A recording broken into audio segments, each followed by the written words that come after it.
राम राम से सभी को। खम्मा गणिसा राजस्थान, मेरा देश मेरा भारत।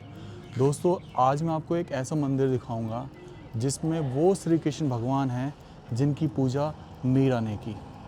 वही मीरा जो जगत विख्यात हैं। ये मंदिर है मीराबाई का। इस मंदिर का निर्माण शुरू हुआ था 1599 में और ख़त्म हुआ 1608 में। 9 साल लग गए इस मंदिर को बनाने में। निर्माण कराया था राजा मान सिंह प्रथम की पत्नी कनकावती ने अपने 14 साल के पुत्र कुंवर जगत शिरोमणि की याद में।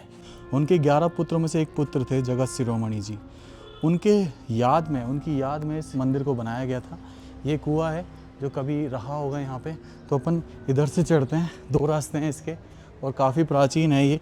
तकरीबन 450 साल पुराना मंदिर है ये। वही उसी ज़माने के पत्थर रखे हुए हैं आज भी। इस मंदिर में जो श्री कृष्ण की मूर्ति है, ये वही मूर्ति है जो उनके पिता ने मीरा को उपहार में दी थी। मीराबाई एक राजपूत थी और उनका विवाह हुआ था राजा भोज के साथ। लेकिन उनको इस मूर्ति के बाद सिर्फ श्री कृष्ण की भक्ति में लीन होते हुए देखा गया।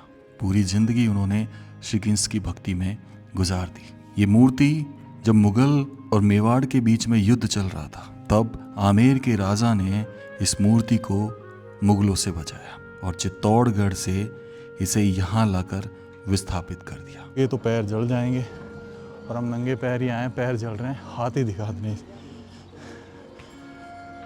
कितने शानदार हाथी हैं। उधर वो एक हाथी और है और दोनों हाथियों के सूंड में घंटी लगी हुई है, यानी कि दर्शा रहे हैं कि किस तरीके से ये पूजा कर रहे हैं यहाँ पर। और ये जो खंबा है, ये जो संगमरमर के खंबे हैं, इन्हें तोरण द्वार बोला जाता है। इस मंदिर का कहा जाता है कि मीराबाई को आमेर के शासक ने अपनी बहन मान लिया था। और एक किंवदंती ये भी है कि श्री कृष्ण जब विवाह करने के लिए आए थे मीराबाई से, तो इसी तोरण द्वार पर उन्होंने तोरण मारा था। ये एक सिर्फ किंवदंती है। ये जो इसका छोटा रूप है ना हाथी जी का, जिसके सूंड में घंटी है, ये अलंकृत स्तंभ बोला जाता है उसको।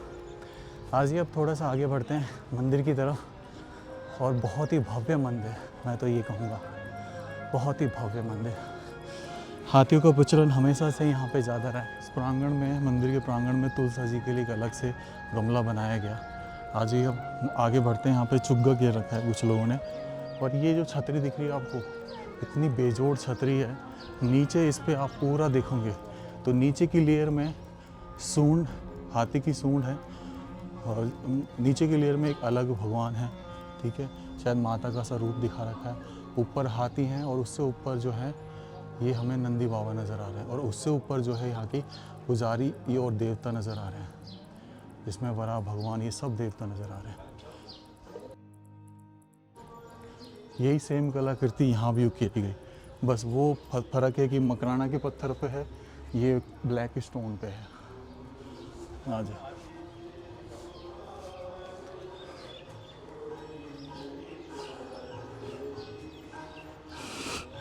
ये देखो किस तरीके से ये जो छतरी देख रहे हैं आप, ऐसी छतरी आपने शायद बहुत जगह देखी हो। मुग़ल जो लोग थे वो उन्होंने अपने महलों में यूज़ करी।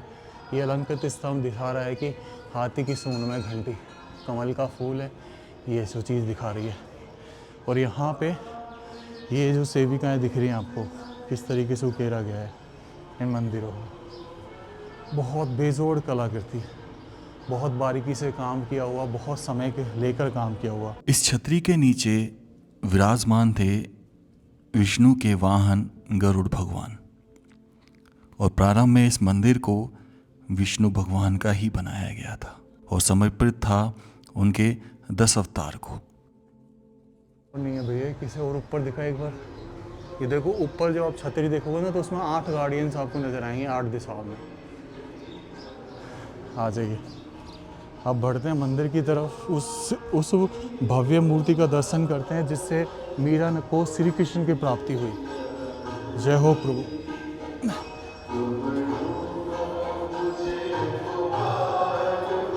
अब हम मंदिर में प्रवेश कर चुके थे।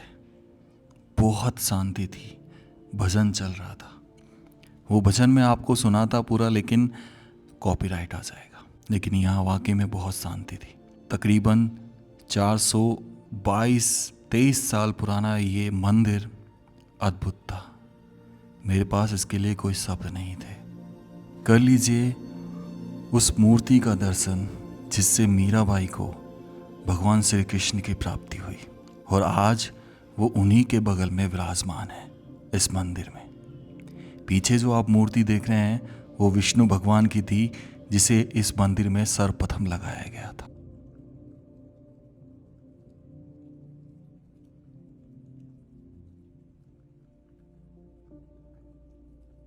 ये भगवान की सेविकाएं थी, और नीचे जो आप देख रहे हैं वो समुद्र का रूप दर्शाया गया, जहां भगवान विष्णु के शंख भी दिखाए गए थे।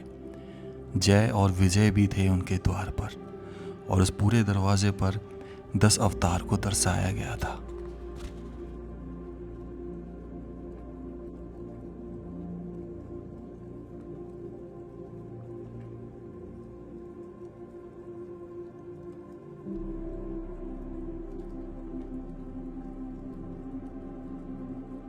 रजवाड़ों के समय में एक परंपरा थी। यहाँ से भगवान श्री कृष्ण और मीराबाई, श्री कृष्ण आमेर साम्राज्य के दामाद लगते थे, इसलिए हर 30 और गणगौर पर वो जयपुर के सिटी पैलेस जाया करते थे आज़ादी से पहले। लेकिन आज़ादी के बाद वो प्रथा पता नहीं कहाँ चली गई, और ये वही पालकी है जिसमें बैठकर भगवान जाया करते थे। भव्य। एक ये पालकी थी और एक वो भी है, देखिए, देख रहे हो आप ये पालकी। आज इसका यूज़ नहीं किया जाता होगा, इसलिए इसको टांग दिया गया है। उसका यूज़ शायद अभी भी किया जाता होगा। वही अलंकृत स्तंभों को हर जगह बनाया गया है। भव्य। जय हो प्रभु। ये यहाँ पे जो बीच में है ना, ये यज्ञ कराने के लिए जगह छोड़ी जाती है। तो ये मकराना के संगमरमर से बनी है। फिलहाल इस पे बैठ के आप पूजा अर्चना भी कर सकते हैं। इसमें ना ये जाली लगाई गई है, वैसे ये पूरा ऊपर तक है ना। और इसमें अभी भी जो पेंटिंग्स वगैरह हैं यहाँ पे अगर दिख रहा हो तो अभी भी बनी हुई है। ये रास्ते यहाँ से जाते हैं, लेकिन वो हम जा नहीं सकते, बंद कर रखा है। तो आपको ज़रूर दिखाते हैं। बहुत भव्य मंदिर रहा है एक ज़माना में। दोस्तों यहीं से ना वो जो सामने आपको दिख रहे हैं 2 मंदिर, जरा देखिए। जो राइट हैंड साइड वाला मंदिर है ना, ये सूर्य मंदिर है, बहुत प्राचीन, बहुत ज़्यादा प्राचीन। और इसके जो बगल वाला मंदिर है वो जैन मंदिर है। लेकिन राइट हैंड साइड वाले मंदिर में हम जा नहीं सकते, क्योंकि ये मंदिर बंद रहता है, और इसकी जो चाबी है किसके पास है हमें पता नहीं। लेकिन उधर देखो कुछ खंडर जो आपको हवेलियाँ दिखाई दे रही हैं, अभी भी अवशेष दिखाई दे रहे हैं। ये दर्शा रहे हैं कि कितनी प्राचीन हवेलियाँ रही हैं।